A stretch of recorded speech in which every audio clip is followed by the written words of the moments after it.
Job లేక ఇబ్బంది పడుతున్నారా? అయితే మెడికల్ కోడింగ్ మీకు మంచి ఆప్షన్. వెంటనే కాల్ చేసి కోర్సులో జాయిన్ అవ్వండి.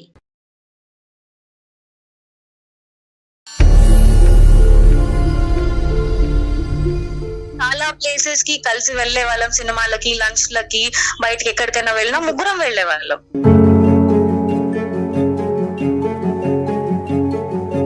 ఇందువల్లే నేను విడిపోయాను అని మీకు కరెక్ట్ గా పిన్ పాయింట్ గా చెప్పలేను. మ్యారిటల్ లైఫ్ లో వర్కౌట్ కాదు అని నాకు పర్సనల్ గా చాలా స్ట్రాంగ్ గా అనిపించింది. 2 years పాటు ఒక ప్రేమ అనుకోవాలా, లేదంటే ఒక టెస్టింగ్ అనుకోవాలా, ఒక డేటింగ్ అనుకోవాలా? వదులుకొని బతకలేనంత ఎమోషనల్ కనెక్ట్ ఉండాలి సార్. ఆ 2 years లో లేదా? అబ్బాయి సైడ్ నుంచి నాకు ఎప్పుడూ అది కలగలేదు. ఆ విషయం తనకు తెలిసిన తర్వాత కొన్ని రోజులు టైం తీసుకొని నిశాంత్ నాకు తిరిగి ప్రపోజ్ చేశాడు. సో దాని అర్థం ఏంటంటే కనుక ఇక్కడ ఒక బ్రేకప్ తర్వాత ఒక మేకప్ అయింది.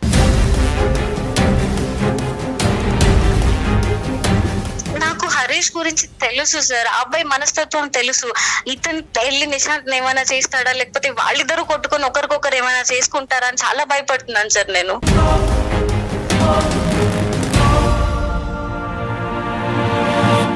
నిశాంత్ ఇప్పుడు వచ్చాడు, మన బ్రేకప్ అయిన తర్వాతే నిశాంత్ సెకండరీగా వచ్చాడు, ప్రైమరీగా ముందు నుంచి లేడు అనే మాట హరీష్ ఏ కోసానైనా నమ్ముతాడా? తప్పెలా అవుతుంది సార్ అది? అమ్మ అది తప్ప?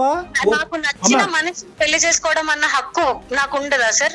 నాకు నచ్చిన మనిషితో జీవితం పంచుకునే హక్కు నాకు ఉండదా?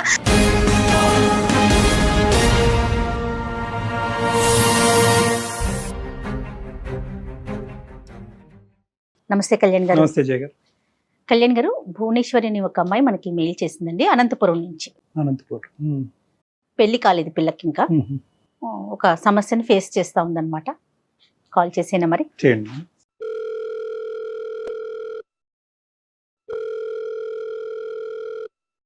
హలో హలో, భువనేశ్వరి గారండి? అవునండి, మీరెవరు? నేను జయానండి, అందమైన జీవితం ప్రోగ్రామ్ నుంచి కాల్ చేస్తున్నాను. మేడం చెప్పండి మేడం. భువనేశ్వరి బాగున్నారమ్మా? బాగున్నాను మేడం, Right. మీరు ఎలా ఉన్నారు? బాగున్నానమ్మా. నాతో పాటు డాక్టర్ కళ్యాణ్ చక్రవర్తి గారు కూడా ఉన్నారు. సార్ నమస్తే సార్. భువనేశ్వరి నమస్తే అమ్మా. నువ్వు అదృష్టవంతురాలు, ఎందుకంటే మాకు దగ్గర దగ్గర 3000 ఈమెయిల్స్ వచ్చినాయి. ఆ ఈమెయిల్స్ లో నీది సెలెక్ట్ చేయడం ఎగ్జాక్ట్లీ జరిగింది. అండి, ఎగ్జాక్ట్లీ. అసలు ఇంత తొందరగా మీరు కాల్ చేస్తారని కూడా నేను అనుకోలేదు. చెప్పనన్నా. ఎంత వయసు ఎంత మీది? Sir 26 sir. క్వాలిఫికేషన్స్ అమ్మా, చదువుకుంటున్నారా? బీటెక్ అయిపోయింది సార్, ఐటీలో జాబ్ చేస్తున్నానండి. ప్రజెంట్ ఎక్కడున్నారమ్మా? Present Secunderabad sir. ఇప్పుడు సమస్య ఏంటమ్మా? ఎవరిది, నీదేనా? నాదే సార్. ఏ విషయంలో? సార్ ఒక చిన్న ఇబ్బంది వచ్చి పడింది. నేను కాలేజ్ లో ఉన్నప్పుడు ఒక అబ్బాయితో రిలేషన్షిప్ లో ఉన్నాను. ఓకే. 1.5 2 years మా లవ్ జర్నీ అయితే నడిచిందండి. తన బెస్ట్ ఫ్రెండ్ కూడా మాతో పాటు కూడా ఉండేవాళ్ళు. అంటే పరిచయం అయిన తర్వాత తన ఫ్రెండ్స్ అందరు నా ఫ్రెండ్స్ అవ్వడం, నా ఫ్రెండ్స్ అందరు తన ఫ్రెండ్స్ అవ్వడం, అలాగా మేము ముగ్గురం కలిసి తిరిగే వాళ్ళం. అదేలే.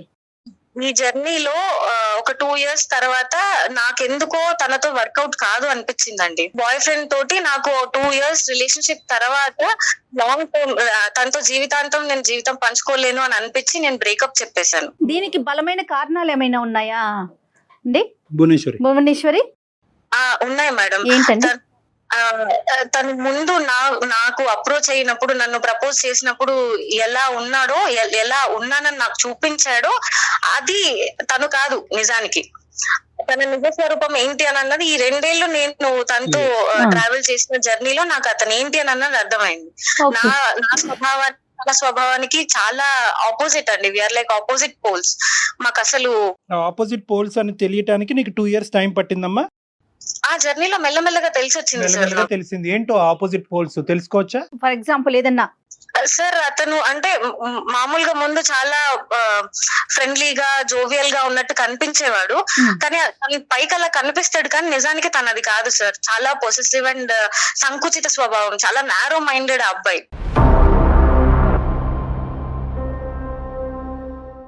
కామన్ ఏమో కదమ్మా, అది కామన్ కాదా?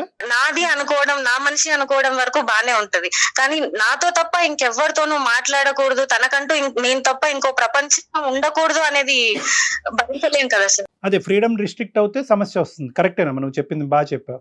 తర్వాత అది కాకుండా ఇంకా ఇంకా ఏ సమస్యలు కనిపించినాయి ఈ అబ్బాయిలో నీకు? ఆ, తను ఆలోచన విధానం కూడా ఈ తరానికి నాకు తగ్గట్టు లేదని అనిపించింది సార్. మరీ సంకుచితంగా ఆలోచించడం, ప్రతిదానికి అనుమానించినట్టు మాట్లాడతారు, కానీ అనుమానం అన్నట్టు అంటే ఇండైరెక్ట్ గా చెప్పడం అన్నమాట. ఓకే. అనుమానించినట్టే ఉంటది, కానీ నేనేం అనలేదు, తిరిగి అడిగితే నేనేం అనలేదు, కానీ నా అలా అనలేదు అని కప్పిపుచ్చుకునేవాడు. సో ఉన్నవేంటమ్మా, లేనివి బాగానే చెప్పావు, ఉన్న క్వాలిటీస్ ఏంటి అతనిలో? ఏ కారణాల వల్ల హరీష్ నీకు నచ్చాడు, ఏమనుకుని దిగావు? అంటే తను నాకు చాలా సపోర్టివ్ గా ఉంటాడు అని అనుకున్నా సార్. అంటే కెరియర్ లో కానీ లైఫ్ లో కానీ తోడుంటాడు, పక్కన నిలబడతాడు, నన్నుగా ఉండనిస్తాడు అని అనుకున్నా. ఎందుకంటే నేను లైఫ్ పార్ట్నర్ తో నన్ను చేసుకోబోయే వాడిలో నేను అదే ఆశించాను, కాబట్టి అవి తనలో ఉన్నాయి అన్నట్టే తను నాతో స్టార్టింగ్ లో బిహేవ్ చేశాడు. తర్వాత ఆ జర్నీలో మెల్లమెల్లగా తెలిసొచ్చింది ఏంటి అని అంటే, తను చూపించింది తను ఉన్నది వేరే. వాట్ ఈస్ అప్, నీకు బయటకు కనిపించేది లోపల ఉన్నది డిఫరెంట్. ఓకే.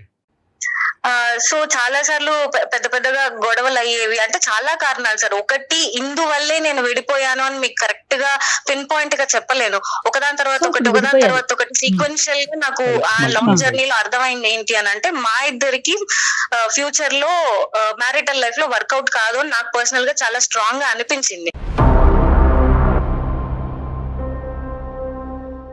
అనిపించిన తర్వాత నేను తనకు ఒక 5 డే నేను చెప్పేశాను. సో నాకు పర్సనల్ గా ఇలా అనిపిస్తుంది, నేను నీతో కంఫర్టబుల్ గా లేను, మనం ముందు కొనసాగలేము ఒక రిలేషన్షిప్ లో అని చెప్పి బ్రేకప్ చెప్పేశాను. చెప్పేసావు, అతను స్వీకరించాడు కూడా? చెప్పాను సార్, నా సైడ్ నుంచి నేను బ్రేకప్ చెప్పాను, కానీ అతను తీసుకోలేదు. మళ్ళీ రిపీటెడ్ గా కాల్స్ చేయడం, కాంటాక్ట్ చేయడానికి ట్రై చేయడం, ఏదోలాగా అప్రోచ్ అవ్వడానికి ట్రై చేస్తున్నాడు. నేను అవాయిడ్ చేస్తూనే ఉన్నా. ఓకే. ఈ ప్రాసెస్ లో తన బెస్ట్ ఫ్రెండ్, ముందు చెప్పాం కదా సార్, మేము ముగ్గురం ఉండే వాళ్ళం బెస్ట్ ఫ్రెండ్స్ అని, తన నిశాంత్ అని ఇంకొక అబ్బాయి తన క్లోజ్ ఫ్రెండ్ అన్నమాట. తన క్లోజ్ ఫ్రెండా, మీ క్లాస్మేట్ కూడానా? మా క్లాస్మేట్ అండ్ వాళ్ళిద్దరు నాకంటే ముందు నుంచి, నేను వాళ్ళకు పరిచయం అవ్వక ముందు నుంచి వాళ్ళిద్దరు క్లోజ్ ఫ్రెండ్స్. రైట్. ఓకే అమ్మా. ఈ మా 2 years జర్నీలో మొత్తం తను ఉన్నాడు. చాలా ప్లేసెస్ కి కలిసి వెళ్లే వాళ్ళం, సినిమాలకి, లంచ్ లకి, బయటకి ఎక్కడికైనా వెళ్ళినా ముగ్గురం వెళ్లే వాళ్ళం. ఈ అబ్బాయి ఆ అబ్బాయి కాదమ్మా, ఈ అబ్బాయి పేరేంటి చెప్పండి?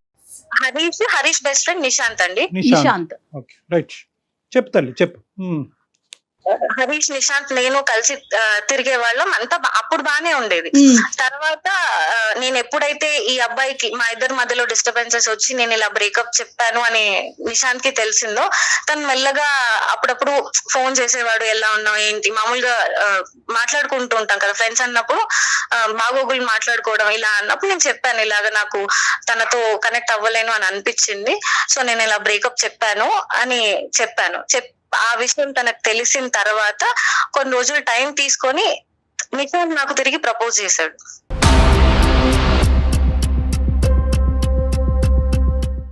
ట్రయాంగిల్. ఓకే. ప్రపోజ్ అబ్బాయి చేశాడు కదమ్మా?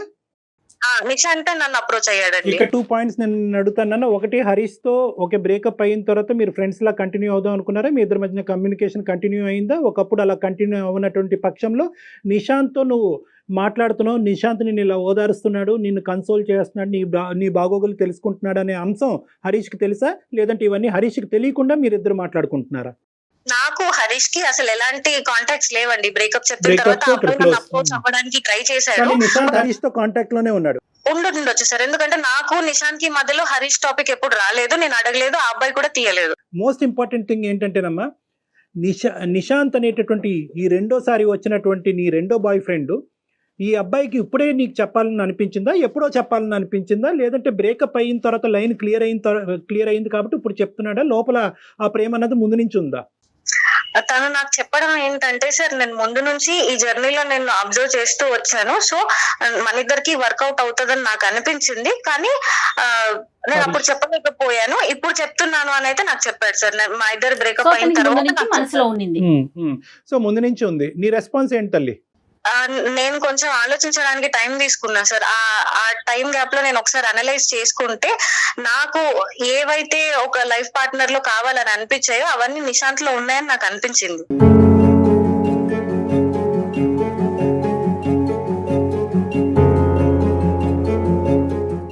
హరీష్ తో నీ బ్రేకప్ కి నిశాంత్ మళ్ళీ నిన్ను ప్రపోజ్ చేయడానికి మధ్యలో టైం గ్యాప్ ఎంత ఉందమ్మా? హార్డ్లీ 1-2 months ఉంది సార్. సో నువ్వు కంప్లీట్గా ఈజీగా వైపౌట్ చేసావమ్మా హరీష్ని. బ్రేకప్ అయ్యింది, నచ్చలేదు, అతని యొక్క ప్రవర్తన నీకు నచ్చలేదు కాబట్టి తీసేయాలనుకున్నావు, తీసేసావు. ఆ 2 years పాటు ఉండేటటువంటి జ్ఞాపకాలు ఏవి కూడా నీ లోపల ఒక బాధని, ఒక డిప్రెషన్ని కలిగించలేదా? లేదు సార్.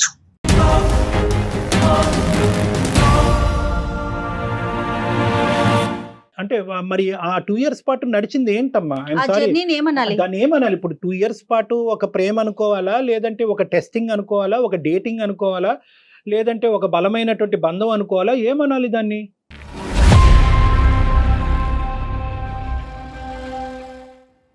సార్ మీరు అన్నట్టు డిప్రెషన్ లోకి వెళ్ళాలి అని అంటే వదులుకొని బతకలేనంత ఎమోషనల్ కనెక్ట్ ఉండాలి సార్.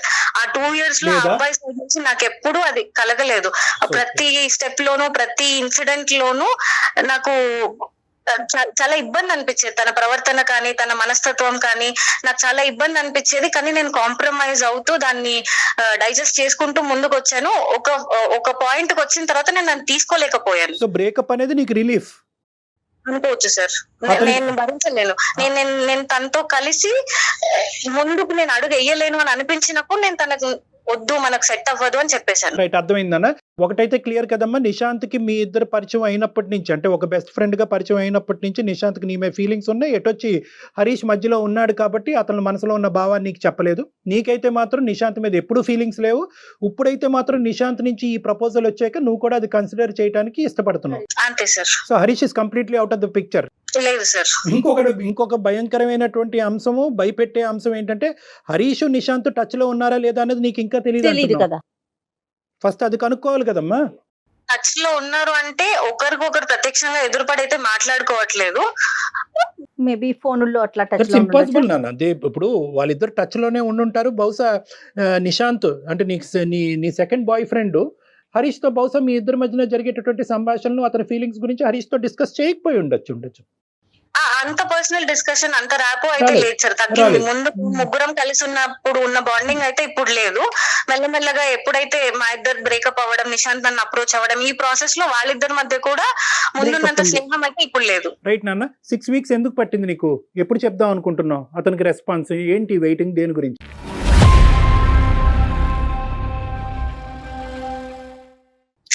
సార్ ఆ గ్యాప్ ఎందుకు వచ్చింది అని అంటే నేను చాలా రెస్ట్లెస్ అయిపోయాను సార్. విసిగిపోయాను వీటన్నిటితోటి. ఆయన వచ్చాడు, ప్రేమ అన్నాడు, జర్నీ చేసాం, ఇదంతా అయింది. మళ్ళీ ఈయన వచ్చాడు, వీళ్ళిద్దరు బెస్ట్ ఫ్రెండ్స్. ఈ సిచ్యువేషన్ నాకు కరెక్ట్ గా అదే టైంలోనే నిహారిక ఇన్సిడెంట్ ఒకటి జరిగింది. వాళ్ళది కూడా సేమ్ అలాగే ట్రయాంగిల్ లవ్ స్టోరీ. అండ్ అసలు ఆ దారుణం ఏంటి సార్, టీవీలో చూస్తేనే నాకు కాళ్ళు చేతులు వణికిపోతున్నాయి సార్. ప్రేమిస్తే రీసెంట్ గా జరిగిన ఇష్యూ అండి. చెప్తున్నాను, చెప్పు. హరికృష్ణ, అబ్బాయి పేరు నవీన్, హరిహర కృష్ణ, నవీన్ అండ్ నిహారిక. నిహారిక సార్. అసలు ఏంటి సార్ ఆ దారుణం? తన ఫ్రెండ్ ని లవ్ చేసినంత మాత్రం చంపేస్తారా సార్? చంపేసినంత పెద్ద తప్పా సార్ అది? ఎంతమంది ప్రేమించిన వాళ్ళు విడిపోవట్లేదు, ఎంతమంది వేరే వాళ్ళు పెళ్లిళ్ళు చేసుకుని హాయిగా ఉండట్లేదు.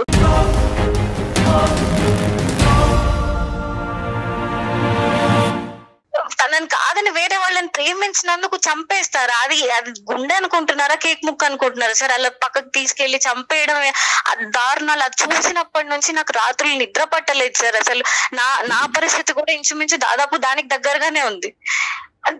ఇది ఇలాంటి భయంకరమైన పరిణామాలు వస్తాయేమో. అసలు అందులో నా తప్పు ఎంత ఉంది? నేనేమన్నా తప్పు చేస్తున్నానా? నేను ఇప్పుడు ఈ అబ్బాయికి ఓకే చెప్తే అలాంటి పరిణామాలు ఏమన్నా నేను చూడాల్సి వస్తుందా? అసలు నాకేం అర్థం కావట్లేదు సార్. నీ ఇష్యూకి వస్తే అమ్మా, కమింగ్ టు యువర్ పాయింట్, నీకు నిద్ర పట్టట్లేదు, చేతులు కాళ్ళు వణికిపోతున్నాయి, భయం వేస్తుంది అని అంటున్నావు. ఇప్పుడు నీకు ఒక స్ట్రైట్ ఫార్వర్డ్ క్వశ్చన్ నిన్ను అడుగుతా. ఎందుకు భయపడుతున్నావు నువ్వు? ఏ కారణం చేత భయపడుతున్నావు? నాకు హరీష్ గురించి తెలుసు సార్, ఆ అబ్బాయి మనస్తత్వం తెలుసు. ఇతను వెళ్ళి నిశాంత్ ఏమైనా చేస్తాడా, లేకపోతే వాళ్ళిద్దరూ కొట్టుకొని ఒకరికొకరు ఏమైనా చేసుకుంటారా అని చాలా భయపడుతున్నాను సార్ నేను. అతను ఎంత మొండివాడంటే, ఎంత పొసెసివ్ నేచర్ అని అంటే, ఎప్పుడు తనదే నెగ్గాలి, తన పాయింట్ ఆఫ్ వ్యూ కరెక్ట్, తనకే దక్కాలి అన్న ఒక ఇది ఉంటది సార్ ఆ అబ్బాయికి. సో ఆ కోపంలో ఈ గ్యాప్ లో నేను చెప్పాను కదా సార్ మీకు, నేను బ్రేకప్ చెప్పిన తర్వాత రిపీటెడ్ గా కాల్స్ చేస్తున్నాడు, కనెక్ట్ అవ్వడానికి ట్రై చేస్తున్నాడు అని. అందులో ఎక్కడ నాకు ప్రేమ కనిపించలేదు సార్. మొండి, నాకు దక్కాలి, నన్ను ఎందుకు వదిలేసి వెళ్ళిపోతున్నావు అన్న మొండి పట్టుదలే కనిపించింది, కానీ ప్రేమతో సాధించుకుందాం అన్న మనస్తత్వం కాదు సార్. అది ఉంటే అసలు నేను బ్రేకప్ చేసుకోకపోయేదాన్ని. ఒక 2 years పాటు జరిగినటువంటి జర్నీ ఒక మీనింగ్లెస్ జర్నీగా మారిపోయినప్పుడు వచ్చినటువంటి అబ్బాయి ఈరోజు నువ్వు ప్రపోజ్ చేస్తే నువ్వేం చేయాలి? వాడికి ఒక దండం పెట్టాలి. First of all most important, బాబు నీకు 10% కాదు 100% ఫీలింగ్స్ ఉండి హరీష్ కంటే 100 రెట్లు ఎక్కువైనా ప్రేమించదు, నో ప్రాబ్లము. కానీ ఈరోజు నేను మానసికంగా I'm not in a stable position. ఈరోజు ఇప్పటి వరకు నాకు జరిగినటువంటి ప్రయాణం అది ప్రేమ, ఇన్ఫాక్చువేషనా, డేటింగా ఏంటో నేను డిఫైన్ చేయలేకపోతున్నాను. ఆ మనిషి నుంచి విముక్తి పొంది ఇప్పుడే సేద తిరిగి నా చదువు మీద, నా ఉద్యోగం మీద కాన్సన్ట్రేట్ చేసేటటువంటి టైంలో ఇప్పుడు నువ్వు ఇంకో ప్రపోజల్ తీసుకొచ్చావు, ఈ భారాన్ని నేను ఇప్పుడు అప్పుడే మోయలేను, కాస్త వెనక్కి తగ్గు, కొద్దిగా సమయం ఇవ్వు అని చెప్పి అడగాలి మీరు. ఎందుకంటే కనుక ఈరోజు ఇది రీప్లేస్మెంట్ స్ట్రాటజీ అంటారమ్మా. చాలా మంది ఆడపిల్లలు ఇక్కడే ఉచ్చులో చిక్కుంటారు. ఒక బ్రేకప్ అయిన తర్వాత ఒక డిప్రెషన్లోకి వెళ్తారు.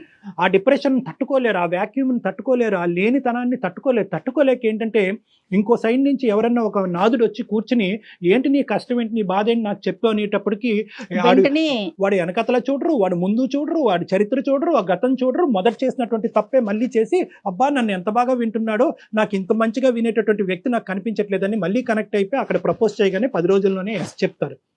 బహుశా ఈ సంఘటన దృష్ట్యా థ్యాంక్స్ టు దిస్ సంఘటన, అన్ఫార్చునేట్ సంఘటన, నువ్వేంటంటే కొద్దిగా బ్రేక్స్ వేసుకున్నావు. ఒక 6 వారాల పాటు బ్రేక్ వేసావు. అది ఆ ఇన్సిడెంట్ వల్ల అందునుంచి థ్యాంక్స్ టు దిస్ ఇన్సిడెంట్ అని నేను ఎందుకు అంటున్నానంటే, ఈ దురదృష్టకరమైనటువంటి ఇన్సిడెంట్ బహుశా లేకపోతే కనుక నువ్వు కూడా ఎస్ అని చెప్పుండేదాను కదమ్మా సార్. కానీ మీరు అన్నట్టు ముక్కు మొహం తెలియని వ్యక్తి అయితే కాదు కదా సార్. కొన్నేళ్ల పాటు మేము ఫ్రెండ్స్ లా ఉన్నాం, ఒక జర్నీ ఫ్రెండ్షిప్ నడిచింది మా మధ్యలో. ఎక్కడో సడన్ గా నేను డిప్రెషన్ లో ఉన్నప్పుడు ఒక అతను వచ్చి నీ కష్టాలు నాకు చాలా మంచి పాయింట్. ఈ అబ్బాయి నీ మొదట ఉండేటటువంటి హరీష్ తో నువ్వు కాంటాక్ట్ లో ఉండి మీ ఇద్దరు ప్రేమించుకుంటున్నంత కాలం ఎక్కడ కూడా ఏ మూలన ఏ కోసాన కూడా 0.5% కూడా నేను నిశాంత్ నా పార్ట్నర్ అవుతాడు రానున్న రోజుల్లో నువ్వు ఎప్పుడు అనుకోలే. లేదు సార్, అతనితో కంటిన్యూ అవుతున్నప్పుడు కూడా ఇతనితో నాకు ఫీలింగ్స్ ఉన్నాయి, వీడితో పోల్చుకుంటే వాడు చాలా బాగున్నాడు అనేటటువంటి ఫీలింగ్ నాకు కలిగిందంటే అది డిఫరెంట్ స్టోరీ. లేదు సార్, ఎప్పుడూ లేదు సార్. సో దాని అర్థం ఏంటంటే కనుక ఇక్కడ ఒక బ్రేకప్ తర్వాత ఒక మేకప్ అయింది.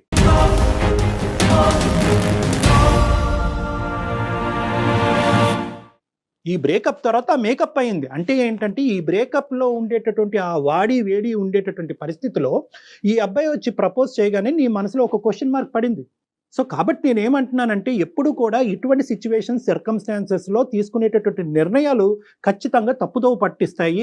ఆ అబ్బాయి ఇంతకుముందు ఆ అమ్మాయి భయపడేటటువంటి టీవీలో జరిగినటువంటి సంఘటనలో పరంగా ఈ అమ్మాయి మీద హింస చూపెడితే భయం వేస్తుంది సార్ నాకు. అదే భయంతోనే మీకు మెయిల్ చేశాను నేను. అంటే ఇప్పుడు ఇక్కడ హరీష్ ఫ్రెండ్ కాకుండా ఉన్నట్లయితే ఇంత భయపడాల్సిన అవసరం ఉండేది కాదంటారా కళ్యాణి గారు? మీరు ప్రేమించినటువంటి ఒక అబ్బాయి కానీ అమ్మాయి కానీ ఆ అమ్మాయితో బ్రేకప్ చెప్పిన తర్వాత ఓకే బాయ్, నాకు నచ్చకపోయినా నీ దారి నువ్వు చూసుకుంటాను అంటున్నావు, నిన్ను ప్రేమించాను కాబట్టి నా ప్రేమను ఈ విధంగా నేను త్యాగం చేయాలి అని అనుకుంటున్నాను, నేను ప్రేమించినటువంటి వ్యక్తి నా వల్ల బాధపడకూడదు, నేను నచ్చకపోతే నేను విరమించుకుంటాను, నేను వెనక్కి వెళ్ళిపోతాను అనేటటువంటి అంశం నెంబర్ 1.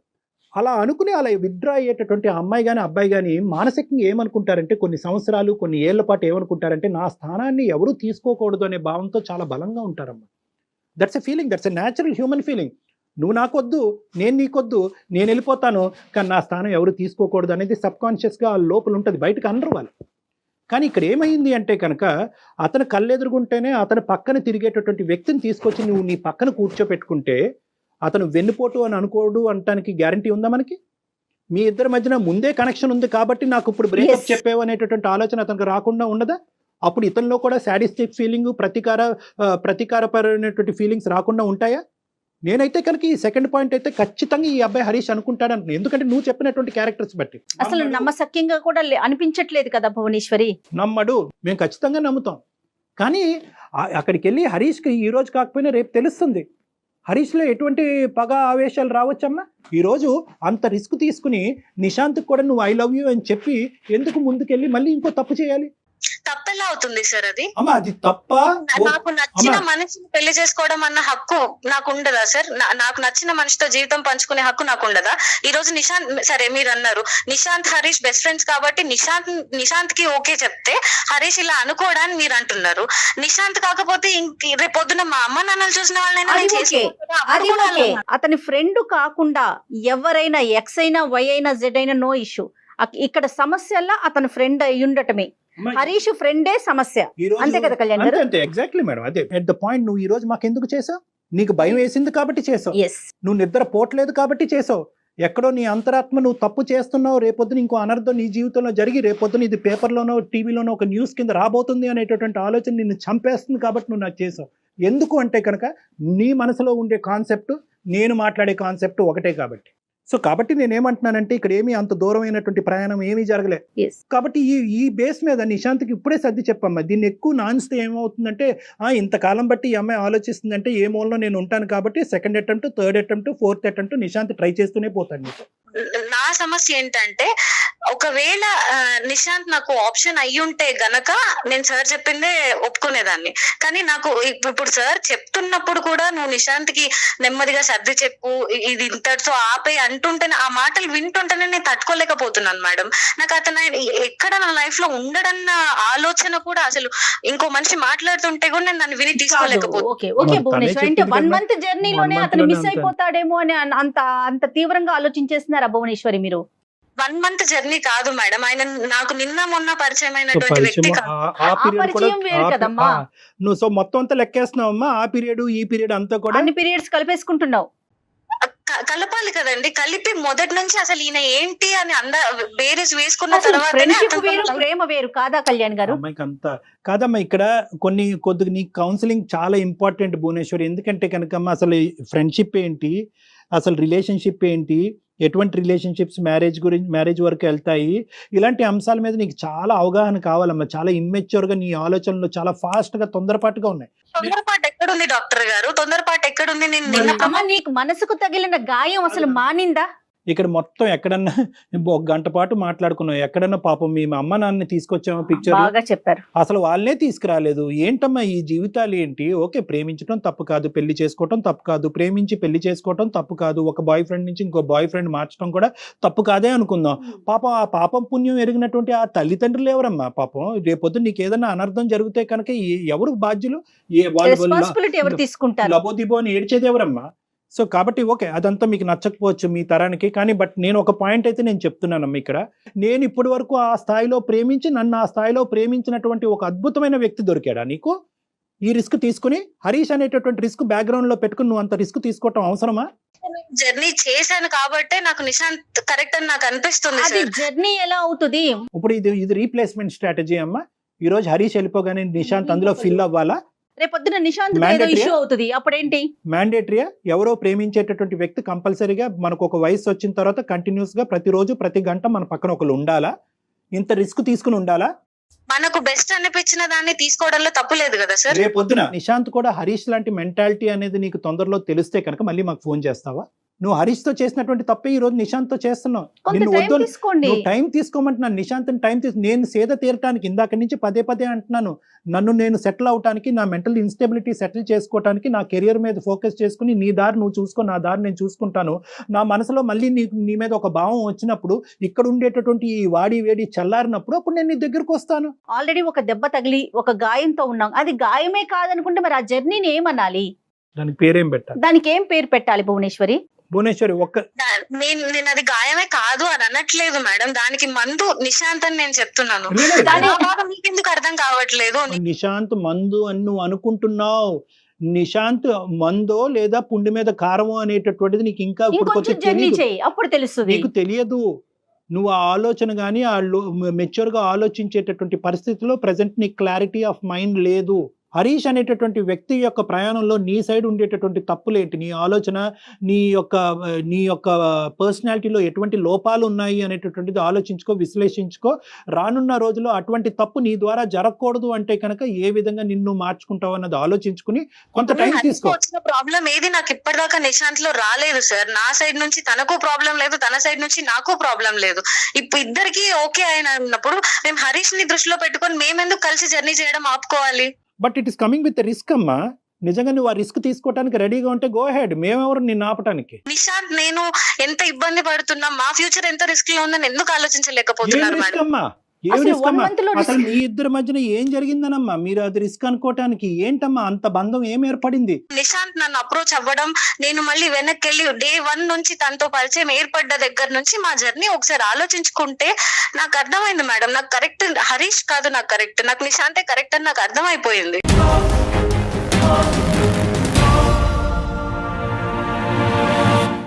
మా ప్రైమరీ థింగ్ అయితే మాత్రము నువ్వు టైం తీసుకో. నిశాంత్కి ఇప్పటికిప్పటికే రీప్రపోజల్ చేసి నువ్వంటే నాకు ఇష్టం అని చెప్పొద్దు. మోస్ట్ ఇంపార్టెంట్ ఏంటంటే ఈ మొత్తం అంశంలో హరీష్ని మాత్రం కప్పేయద్దు.